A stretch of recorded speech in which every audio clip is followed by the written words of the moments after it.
E aí galera, tudo bem com vocês? Aqui é o Eric e João e esse é o Carnoficina, um canal voltado totalmente para o universo do horror.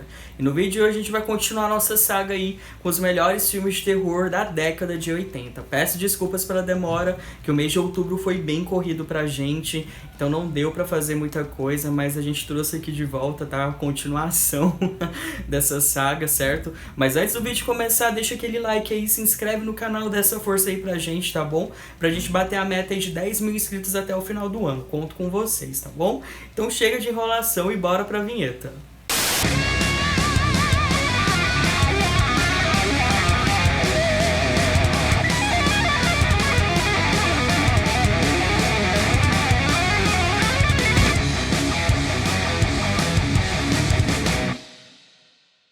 E para começar a nossa lista, irei falar de um grande clássico dos anos 80, um filme que aborda questões sociais e de uma forma bem polêmica e com um toque de body horror, que só o David Cronenberg consegue trazer. Estou falando de Videodrome.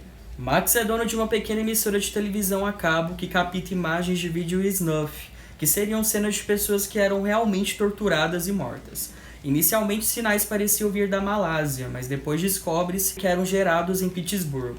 Gradativamente, Max fica sabendo que essa transmissão se chama Videodrome, que na verdade é muito mais que um mórbido show de televisão. Mas Max começa a sofrer efeitos bizarros e alucinógenos dessas transmissões, se vendo no meio de forças que criaram e querem controlar o Videodrome. Pra mim, esse de longe é o filme mais atual do David Cronenberg, já que ele representa o que a gente vive hoje, porque ele fala aí sobre o controle de massas através da televisão, e é um filme que, além de ser atual, marcou muito essa década, então ele é meio que atemporal nessa questão social, e além disso ele tem maquiagens e efeitos práticos incríveis que só o Cronenberg conseguia fazer. Não sei como que eles conseguiam fazer naquela época por conta das limitações e tudo mais, mas os anos 80 foi muito focado aí na questão visual, então com certeza esse filme merecia estar nessa lista. Seguindo a nossa lista, no ano de 84 teve um grande lançamento de um dos maiores clássicos de filmes de terror de todos os tempos, onde tem um vilão mais antológico de todos. Alguém consegue adivinhar? Se você pensou na Hora do Pesadelo, você acertou. O filme conta a história de um grupo de adolescentes que tem pesadelos horríveis, onde são atacados por um homem deformado com garras de aço. Ele apenas aparece durante o sono e para escapar é preciso acordar. Os crimes vão ocorrendo seguidamente até que se descobre que o ser misterioso na verdade é Fred Krueger, um homem que molestou crianças na rua Elm Street e que ficou queimado vivo pela vizinhança. Agora Krueger pode retornar para se vingar daqueles que o mataram através do sono. Bom, o que dizer desse filme? Primeiro eu tenho que pontuar a direção do Wes Craven, que na minha humilde opinião é o diretor mais visionário e mais bem sucedido dentro do horror. Ele fez essa franquia aí, A Hora do Pesadelo, fez outras franquias bem sucedidas como Pânico, então o cara era foda demais pra poder fazer esse tipo de filme. Fora que ele teve a ideia brilhante de construir um personagem que matava as pessoas nos sonhos. Hoje em dia, hoje não pode ser algo tão impactante, mas na época teve um impacto muito maior, e também eu preciso dar os devidos créditos ao ator Robert Englund, que trouxe um personagem totalmente monstruoso e se tornou o maior ato da figura pop dentro do horror. Isso é um pouco contraditório, mas o carisma do Robert se sobressaiu aí, trouxe um personagem totalmente carismático, apesar de ser um vilão. Então, apesar de ser contraditório, isso vai muito além do personagem, vai da atuação do ator. Então é impossível fazer uma lista de filmes dos anos 80 sem citar esse filme. E o próximo filme da nossa lista é um filme de 84, é um filme que muitas pessoas não conhecem, infelizmente, mas ele merece estar nessa lista porque ele é o suprassumo das produções B dos anos 80 e foi um grande marco para a produtora Troma nessa época. E claro que eu estou falando do Vingador Tóxico. O jovem Melvin é um faxineiro atrapalhado que é constantemente desprezado e humilhado pelos frequentadores de uma academia de ginástica na cidade de Tromville, até o dia em que cai um tanque de lixo tóxico e torna-se o Vingador Tóxico. A partir daí ele começa a perseguir as gangues e os bandidos da cidade. Esse é daqueles filmes que eu aviso que não é pra todo mundo. Na real, todos os filmes da Troma não é pra todo mundo, porque os filmes da Troma extrapolam totalmente todos os níveis de insanidade que tem. Esse filme especialmente é uma grande sátira ao tipo de heróis hollywoodianos Eles fizeram aí toda uma versão desse tipo de herói, transformando um monstro em um verdadeiro herói. Fora que foi um divisor de águas dentro da Troma. Apesar de ser uma produção B, o filme é muito bem feito. Me refiro à maquiagem prática dele, é absurdamente incrível. Tem cenas bem pesadas, tem cenas bem insanas, como eu disse anteriormente. Então se você for assistir, veja de cabeça aberta, veja de mente aberta, na verdade. E se surpreenda porque é bem grotesco. E partindo agora para o ano de 85, eu não poderia esquecer de citar um dos filmes de vampiros mais irreverentes e mais divertidos de assistir de todos os tempos. É claro que eu tô falando do filme A Hora do Espanto. Um adolescente viciado em programas de terror acredita que seu novo vizinho é um vampiro disfarçado. Ele pede ajuda ao pretenso caçador de vampiros, que se recusa a ajudá-lo por covardia e por não acreditar na história. Particularmente não sou um grande fã de filmes de vampiro, mas esse me conquistou totalmente, principalmente aí por conta da direção do Tom Holland, que também criou o Boneco Assassino, ele que dirigiu o Boneco Assassino, o primeiro filme, e ele também fez o filme A Maldição, que é um filme muito divertido, inspirado numa história do Stephen King. Assista se você não assistiu. E ele consegue brincar muito bem com os elementos do horror, mas sem tirar esse toque aí de diversão. Não digo humor, mas ele tem um toque todo especial para dirigir esse tipo de filme sem tirar a atenção. Além da direção, preciso falar também da atuação do ator Jerry Dandridge, que fez um dos vampiros aí mais charmosos do cinema. Então, se você ainda não conferiu, assista, porque é um entretenimento de primeira. O filme é muito divertido, a maquiagem prática dele é incrível. Assista, tá? Assista que com certeza o entretenimento vai ser garantido. E também no mesmo ano tivemos um outro grande clássico que consagrou o diretor Stuart Gordon como um dos melhores diretores aí no horror cósmico. Eu estou falando de Reanimator. Ao estilo Frankenstein, Herbert West é um estudante de medicina que desenvolveu um reagente capaz de reanimar criaturas mortas. Ao lado do seu colega de quarto, West precisa de corpos frescos para continuar suas experiências mórbidas. Porém, seu professor tem planos de conseguir os créditos da descoberta só para ele. Isso se conseguir manter a cabeça sobre o próprio corpo até o final do filme.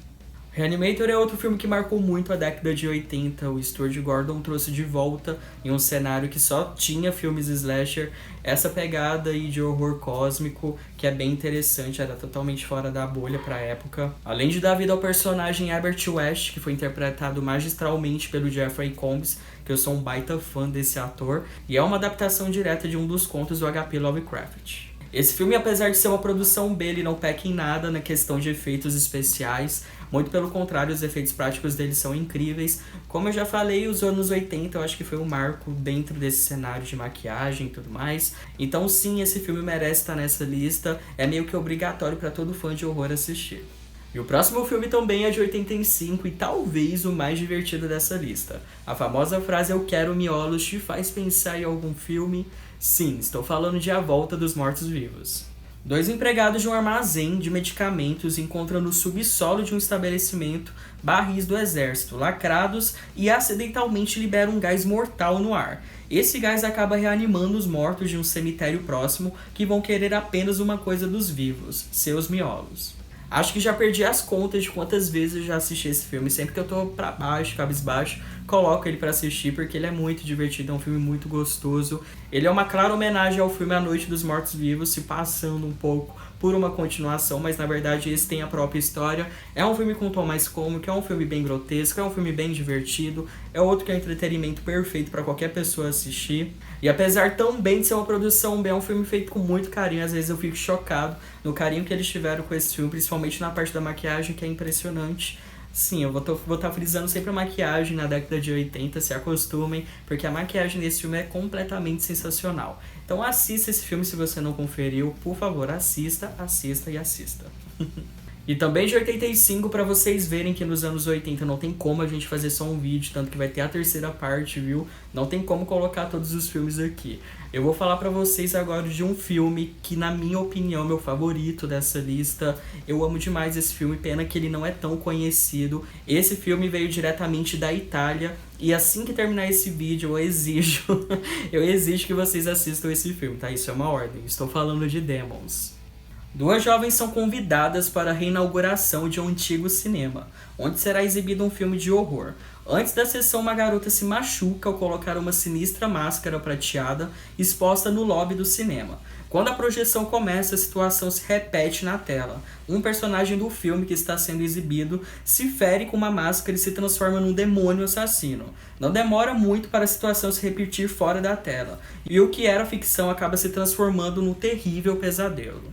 Em parceria com o diretor Dario Argento, que é o diretor por trás de Suspiria, Fenomeno, Inferno, grandes sucessos do terror italiano, Lamberto Bava traz um filme que poucos diretores conseguem fazer hoje em dia, que é um terror puro com uma estética visual absurdamente incrível e um filme bem dinâmico. Ao contrário do que muita gente acredita, muitas dessa nova geração acham que filmes antigos são ruins e são chatos de assistir. Demons vai totalmente contra o que vocês acreditam, porque é um filme extremamente dinâmico, é um entretenimento incrível também, é um filme super ágil, tem bastante gore, a maquiagem prática dele é incrível, é um filme perfeito, além da trilha sonora ser incrível também. Afinal de contas, é a banda Goblin que está por trás, sempre esteve por trás dos trabalhos do Dario Argento, desde Suspiria, e ele também fez parte dessa banda, se vocês não sabem, ele construiu essa banda, então por isso que a trilha sonora está sempre presente nos filmes dele e nas parcerias dele. Então Demons é um tipo de filme que eu quero muito que você assista e depois venha aqui comentar dizendo o que achou, tá? Isso é muito importante. E o próximo filme também foi lançado em 85 e não poderia faltar nessa lista porque é considerado por muitos como o melhor filme de zumbi já feito. E eu estou falando de O Dia dos Mortos, do George Romero. Os mortos-vivos dominam a Terra e apenas um pequeno número de humanos consegue resistir. Os sobreviventes, entre eles soldados e cientistas, se refugiam em um abrigo militar subterrâneo, mas a situação está cada vez mais crítica. Uma das últimas esperanças pode estar nas pesquisas realizadas pelo excêntrico Dr. Logan, mas a tensão e o desespero entre humanos crescem cada vez mais. Esse é o terceiro filme da clássica trilogia do Romero de zumbis, então ele não poderia faltar nessa lista. É um filme muito bom tecnicamente, maquiagem prática impecável, fora a crítica social que é bem forte nesse filme e que dá uma alfinetada aí sobre o sistema falido, onde a sociedade é o maior inimigo que tem e não os zumbis, então merece sim estar nessa lista. É um filme que marcou muito a época e é um filme atemporal que, se você assistir hoje, você vai perceber que muitas críticas que são aplicadas no filme naquela época se aplicam nos dias de hoje, então não pode faltar e é meio que obrigatório também assistir esse filme. E o penúltimo filme da nossa lista também é um horror cósmico, só que esse é um horror cósmico pra ninguém botar defeito, também dirigido pelo Stuart Gordon, talvez seja um dos filmes mais ousados dos anos 80. Eu tô falando de Do Além. Pretórios e seus colegas estão trabalhando em uma experiência por meio de estimulação da glândula pineal, onde querem abrir a mente humana para dimensões superiores. O experimento é bem sucedido, no entanto, eles são imediatamente atacados por terríveis formas de vida que aparentemente estão em torno de nós o tempo todo. Essa é outra incrível adaptação de um conto do H.P. Lovecraft, arrisco dizer que pra mim é uma das minhas favoritas. É um filme diferente dos outros porque ele é extremamente megalomaníaco, aqui eu acho que teve orçamento, viu? Porque a estética visual desse filme é absurda, é muito bem feita a maquiagem prática, o filme é muito bonito esteticamente. Tem body horror também, que é algo que eu curto bastante, eu acho que é o tipo de subgênero que eu mais curto assistir. E além de tudo isso, tem a parceria aí do ator Jeffrey Combs, novamente num filme do diretor Stuart Gordon, com um personagem bem bizarro. É um filme muito bom de assistir, mas quando for assistir, assiste de mente aberta, porque é um filme nada convencional. O horror cósmico em si não é nada convencional, então vá de mente aberta, assista, que provavelmente você irá gostar. E a gente encerra a lista de hoje com um grande marco dos anos 80 e talvez o melhor filme sobre body horror que já foi feito. Novamente o David Cronenberg está na lista como diretor desse filme, que foi lançado em 86 e se chama A Mosca. O excêntrico cientista Seth completa seu dispositivo de teletransporte e decide testar a eficácia do experimento em si próprio. Sem que ele perceba, uma mosca cai no aparelho durante o processo e provoca uma fusão dele com o inseto. Contudo, ele pensa que o experimento foi um sucesso, até que começa a notar que células da mosca estão tomando conta do seu corpo, e ele acaba se transformando numa criatura monstruosa. A Mosca talvez seja um dos filmes mais marcantes da carreira do David Cronenberg. Ele é um remake direto do filme A Mosca da Cabeça Branca, de 58, e é um dos raros casos que o remake consegue ser melhor que o original. Além dos fatores técnicos, como maquiagem, que é algo que eu preciso citar novamente, porque a maquiagem desse filme, meus amigos, olha, é uma das melhores que eu já vi em todos os filmes que eu já assisti até hoje, sem exagero. Então, se você não conferiu ainda, confira, porque você vai ficar de queixo caído. Fora que tem a direção, caiu logo nas mãos do David Cronenberg, que já manja um pouco desse estilo aí. Manjava, né, tadinho, porque ele já faleceu, desse estilo aí de body horror e tudo mais. É um filme impecável, é um filme que todo mundo precisa conferir. E se você não assistiu ainda, também assista. Inclusive, eu já coloquei minha irmãzinha pra assistir esse filme, ela simplesmente adorou, tá? Então vocês precisam conferir esse filme. Fora que também tem a atuação do ator Jeff Goldblum, que tá simplesmente fantástico. E tem a presença da Geena Davis, que é uma atriz que eu curtia muito, no auge da sua carreira, tava belíssima nesse filme. E assim, é bem nostálgico assistir esse filme. Então assista, por favor, tá? Bom, galera, é isso. Espero de verdade que vocês tenham curtido, tá? Só lembrando que na próxima semana vai ter a parte 3. Vou terminar essa lista dos anos 80 pra gente partir pros anos 90, certo? Então eu conto muito com o like de vocês, porque é bem difícil fazer esse tipo de vídeo. É muito difícil pra gente estar editando. Deixa o like aí, se inscreve no canal se você é novo por aqui, certo? Porque isso ajuda bastante a gente quer bater a meta aí de 10 mil inscritos até o final do ano. Então conto muito com a ajuda de vocês, certinho? Espero que vocês estejam bem e até a próxima.